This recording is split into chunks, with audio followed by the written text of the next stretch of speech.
If you drink coffee every single day and you've never once wondered how your body actually processes it, this video might change the way you order your next cup. Because here's the uncomfortable truth. The exact same coffee that's neutral or even protective for one person can be quietly raising another person's cardiovascular risk with every single cup, and most people have no idea which one they are. Here's what we're covering today.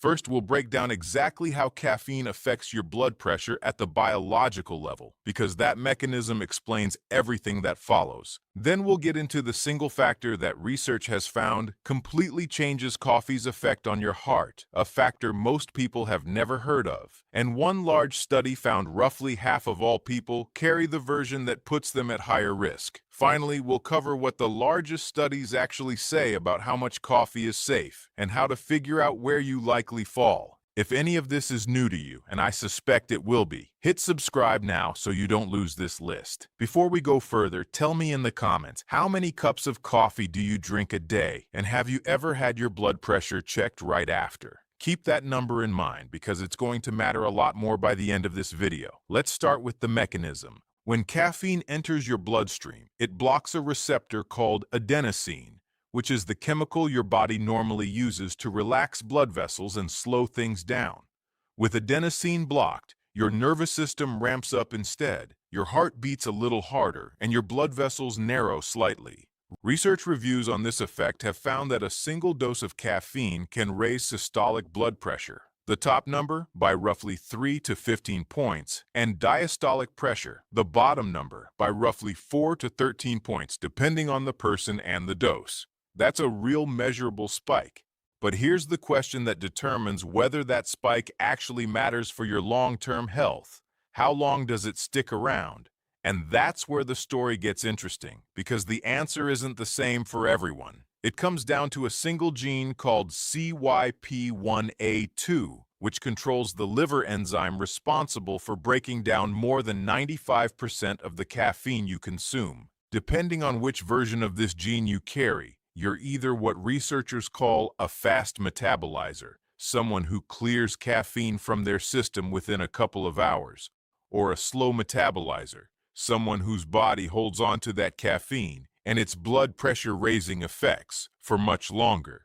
A landmark study published in the Journal of the American Medical Association followed over 4,000 people and found that slow metabolizers who drank 4 or more cups of coffee a day had a 64% higher risk of non-fatal heart attack compared to people who drank 1 cup or less. For fast metabolizers, that same amount of coffee showed no increased risk at all, and moderate intake even looked slightly protective. Same drink, same dose, opposite outcome, depending entirely on this one gene. Now think about what that means. Roughly half the population is estimated to carry the slower metabolizing version of this gene, meaning a huge number of regular coffee drinkers may be getting a very different cardiovascular effect from their daily habit than the person sitting next to them, without either of them knowing it. This connects directly to something else researchers have found about people who already have high blood pressure. A study published in the Journal of the American Heart Association looked specifically at people with severe hypertension and found that those who drank 2 or more cups of coffee daily had roughly double the risk of dying from cardiovascular disease compared to those who didn't drink coffee at all. Notably, drinking just 1 cup a day did not raise that risk, regardless of blood pressure level. So the danger wasn't coffee itself, it was the combination of already elevated blood pressure and a higher daily dose. So here's where we stand so far. Caffeine has a real mechanical effect on blood pressure. How long that effect lasts in your body depends on a gene roughly half of us carry a slower version of. And if you already have significantly elevated blood pressure, the amount you drink appears to matter even more. But that's not the whole picture, because coffee also contains compounds that work in the opposite direction, and the largest studies on the general population tell a genuinely more reassuring story than you might expect right now. A 2023 systematic review and meta-analysis, pooling 25 separate observational studies, looked at whether habitual coffee drinking increases the risk of developing hypertension in the general population. The conclusion was reassuring for most people. Regular coffee consumption was not associated with an increased risk of developing high blood pressure, and the protective signal was actually strongest in people drinking more than 3 cups a day compared to just 1. That might sound contradictory to what we just covered, but it isn't once you understand why. A 2022 study using data from the UK Biobank involving over 347,000 people confirmed that the cardiovascular risk tied to heavy coffee consumption depends heavily on that same CYP1A2 genotype we talked about. In fast metabolizers, higher coffee intake was associated with a lower risk of cardiovascular disease. In slow metabolizers, the picture shifted toward increased risk at higher intakes.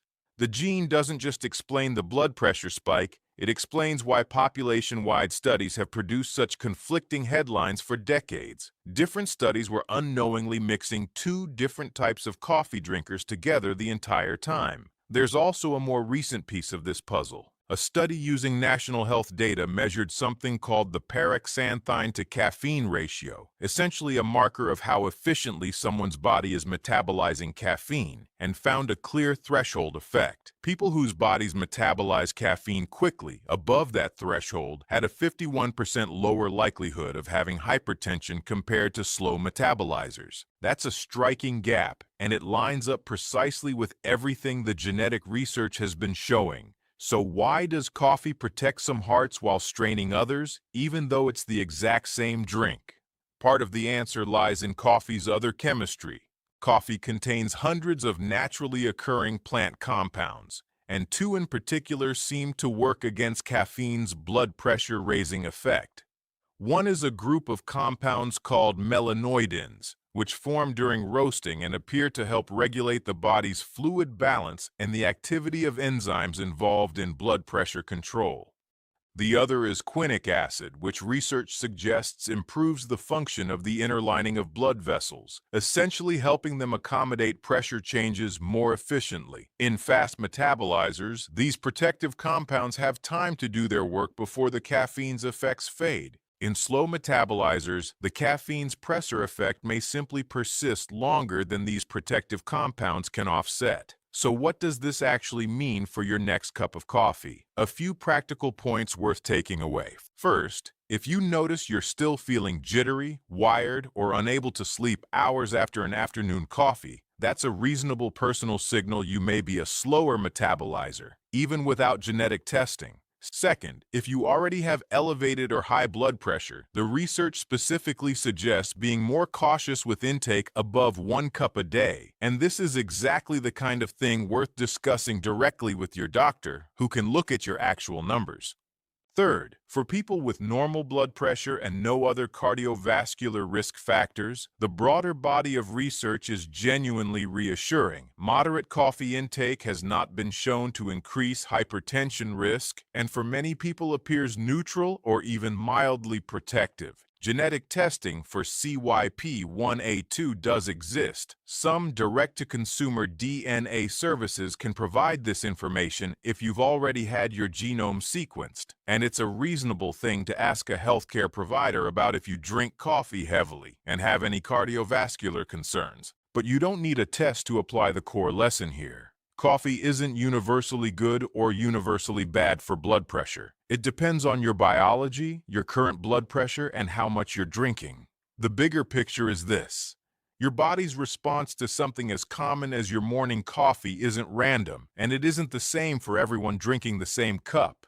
It's shaped by biology that's specific to you. That's exactly why blanket advice, whether it's coffee is fine or coffee is dangerous, misses what the research is actually showing. If this changed how you think about your own coffee habit, let me know in the comments how many cups you're drinking and whether you've ever noticed a reaction like the one we talked about. And stick around, because next week we're covering the timing mistake that makes coffee's effect on your body significantly worse, regardless of your genetics.